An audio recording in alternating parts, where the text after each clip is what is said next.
Godspeed, John Glenn.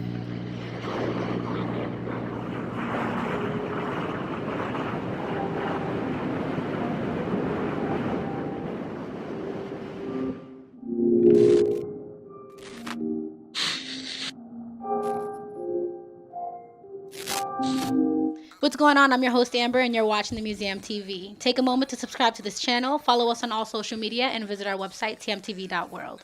The weather's getting nice, so if you're looking to start a new project, we have producers and photographers and more on our tab called The Directory, so check that out. It's dope to see people that we've highlighted in the past like take their grind to a new level. And if you've seen and paid attention to the music scene in Boston, then you've noticed for Boston's clothing on some rappers and other influencers like professional athletes. And we have Sean back in the museum today to talk about everything that's new with For Boston. So welcome back. Thank you. How you doing? I'm doing good. The weather's been a surprise lately. How you holding up? I'm maintaining it. Okay, cool. So 148 Salem Street in Boston is now repping Yeah, heavily. last time I was here, I was like, I want to plant a flag somewhere. It was a secret though. It was and, kind of like, ooh, are you gonna like get offline and like come into a real space? But it's official now. Yeah. You're repping for the inner city culture. Yeah. Has that always been a plan, like low key? Since I was a kid, I always wanted like my own store, and then I just felt the way the brand was going. I'm like, that's the next step, because you can only kind of like online shopping and stuff. It's like you don't really know like what these people are about. Yeah, you know what I mean? I'm still like an old school person. I'm kind of scared to shop online, so it's nice to get into the shop and like try some things on. But you also get to like set up a culture in the store too. Yeah, like a definitely. vibe, set a vibe. Definitely. How do you plan to like build the brand beyond just selling clothes? Because you have that space now. Like I said, you could like set a vibe. Yeah, I'd like to. I like what Joe Freshgoods is doing, like in Chicago, and what he's established there. So I'm trying to do that for like the up and coming artists, if they want to collab on like shirts or whatever they need merch. Okay. Like I want to be that guy to go. Like you got to go through this guy. You know what I mean? You feel the culture. Oh, like, definitely. Totally with this space. Definitely, because I like growing up. Boston was always like divided. Like you had like the club scene and like the athletes and like those people. Then you had like all the talented artists and people that are dope, like doing their thing. And then there was this big like divide. So I kind of want to be that divide where it's like, oh, like you rock with me because of, you know what I mean, Tom Brady or whoever. But it's like, you're not hip to this over here. Right. So I kind of want to build that, like, you follow me, because of the Bruins, but now you're hip to FA Replay. Now you're hip to Plad Finesse. You know what I mean? Music and sports are big. I mean, I think they define a culture, a country, and definitely America. So that's big that you take those two big things and communities and bring them together. You got some surprises for Boston coming. You want to tell us what you got up your sleeves? Like, are you going to tell us everything? Is it time? Like, right here, exclusive on the Museum TV? I got to keep some stuff on the wraps. Fine. But 2 years ago, I released some throwback jerseys. So I did one of my favorite players that influenced me, because I used to play basketball, was Chris Herron. And my father used to take me to the Boston Shootout when I was younger over at UMass Boston. Noble's like, yeah. And yeah. I I'm like, ooh, I don't know him, but yeah, shout out to him. Shout out to Chris. He was from Fall River, but he played for the Celtics actually.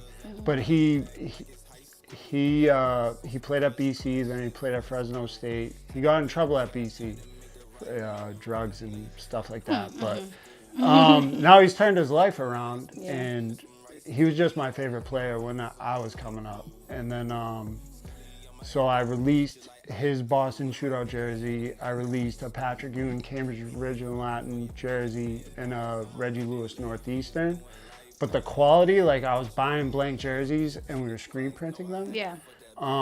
But I just wanted to come like 10 times harder with like the quality and like make it like a Mitchell and S, like just on like type shorts. Yeah. So now I reached out to Petta that does all the stuff for the Boston City Schools. Yeah, I talked to him before in the museum. And we're collabing on these new throwbacks that are coming out, and it's just gonna be like the quality is just like amazing.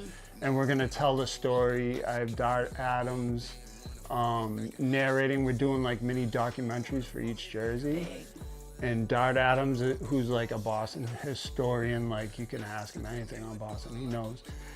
He's gonna kind of tell the story of it, and then we're gonna make the releases just like special, like Boston shit. Like, I think with this, you're really like affirming who you are and your identity, like as for Boston. Yeah, what yeah, you do yeah. with stories, history, icons, all of that. Yeah, I just feel like nobody's really like, why can't you get a Mitchell and Ness Ewing jersey? Yeah, like something quality that it's represents just like us. Right. all the shit nobody else is doing. I want to do, and I want to do it for the city. And you teaching people. You taught me a lot today. I'm like, okay. I love history, so yeah, I'm here for it. I want to give history lessons for sure. Through fashion, you know, it's hard for people to like swallow them types of lessons. So it's, you know, give it to them how they like it. Fact that Kyrie Irving plays for the Celtics and nobody knows his father was the leading scorer at Boston University and wore number 11, and that's why Kyrie wears number 11. And the fact that Boston University was the first people to offer him a scholarship when he was in like 6th grade is like we need to know crazy this. to like me. how? Yeah. Like how don't we know this? Yeah. We're about to put it on though. Definitely. So looking back, you've been off for a while. Excuse me, you've been off for a while. Looking back, what was like one of your most prized clothing pieces that you think got a lot of attention? Or A lot love? of attention. I don't know, probably the Brady stuff, but my personal favorite was the Dipset Patriots. Just because my wife was pregnant with our kid, and I was in bed at like 2 a.m. and I designed that on my phone, and like that's one of my favorites. The sentimental value. Yeah. That's big. Yeah. That could sell a Pat piece. set. Tell people that when you're selling it, like, you know, they don't know why you're pregnant. Dipset's my shit, so. Dipset? I can't be saying that though. Ooh. Anyway, all right. So anyway, at the Museum TV, we're really big on leaving a gem for people that are watching, people that are aspiring to do the things that you do. So what are some things that you would say to tell people how they could leave a big impact to see some of the things that you've been able to do? My thing is, if you have an idea or you want to do something, just do it. Like, not to be Nike, but like, seriously, just do it. Like, who cares what anybody says? Like, just do it and put it out there. And if people like it, they like it. If not, that's cool. Like, just do it. You have an idea, just go for it. Yeah, you think there are a lot of people that usually try to like shoot you down or like. Well, my whole motto was like fuck it. Like, basically, Nike can't really do that, but you can do it. But like, people don't even know about the box logo. Like, everybody, like, there's people that come in and they're like, oh, you just like took Supreme's logo, and it's like, nah, bro. Like, this was from a speaker company in the 80s called Boston Acoustics. Right. And they had a box logo, and Supreme was like 94 or whatever. So it's like, you don't even know, like, I'm trying to like teach people like, no, okay, I mean, sorry. That's what I call them. But. No, but I don't, I mean, if you have haters, you're doing something right, you know? So it's just like, my mom's from Queens, and all my family from that side is from New York City, and my cousins were skaters, and all that stuff, and I skated a little bit, but my dad's family's like Boston to the core.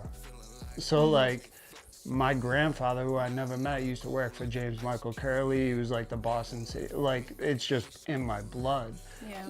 And we converted my mother to a Boston fan. So it was like, that's big. That in itself. That's just hard. Yeah, but it's like, I just wanted to make something strictly Boston for Boston. Yeah. You know what I mean? And just to teach people, there's so much that has happened here and that's gonna happen here that like, you don't have to look anywhere else. Like, shit's gonna pop off here, and like, I just want to help that. Exactly. I mean, you are inspirational yourself because we've seen you come from like the trunk of your car to a storefront. Like just that story in itself is inspirational. So I think everybody's watching and they're looking up to you. So we're really interested in seeing what comes in store with the whole Kyrie Irving thing. Let us know. We're gonna be up to date with everything that you're doing with Peter too, with the athletic clothing line and everything like that. for sure. So shout out to that. But do you have any shout outs? Of course, you've given a couple already. You sprinkled some throughout the interview, but My wife Ashley, my 3 kids. yes.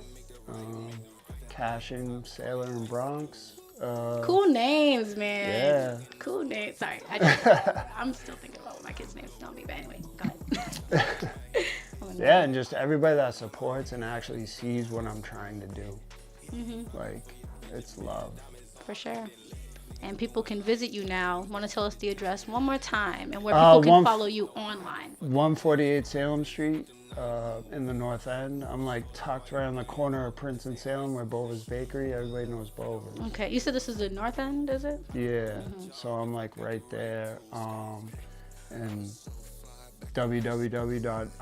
www.ivboston.com. Social media is ivy_Boston. Yeah. But don't call it IV, it's 4. It's 4. It's the Roman numeral 4. But that's just how you Yeah, want to find it online. Yeah. Got you. Well, Classy. it's nice talking to you again. I think you were one of my first interviews. So This is like full circle. Like Yeah. you were the first interview, and love. Like it's definitely all love. mad love, and success. You know, Thank you. I hope you wish you the best. Once again, you could go ahead and visit For Boston at 148 Salem Street in the North End. And if you like today's interview, go ahead and leave a comment and subscribe to this YouTube channel. Once again, you're watching the Museum TV. We are Boston's premier vlog. My name is Amber, and I'll see you next time. Do the job if I got the right tools. Hey, I was so fly back in high school, yeah. Feeling like I'ma take flight soon, yeah. Now a nigga cold like an ice cube, yeah. Nigga wanna fuck me back in high school, yeah. I was so fly back in high school, yeah. Feeling like I'ma take flight soon, yeah. Now a nigga cold like an ice cube, yeah. Nigga wanna fuck me back in high school, yeah. Hey, it's Noble, creator of the Museum TV, and I just wanted to thank you for tuning into Boston's premiere vlog. If you liked this video, please leave us a like, comment, and subscribe to this channel. I'll leave a few other videos around here for you, just so you can see how we're exhibiting the culture stories.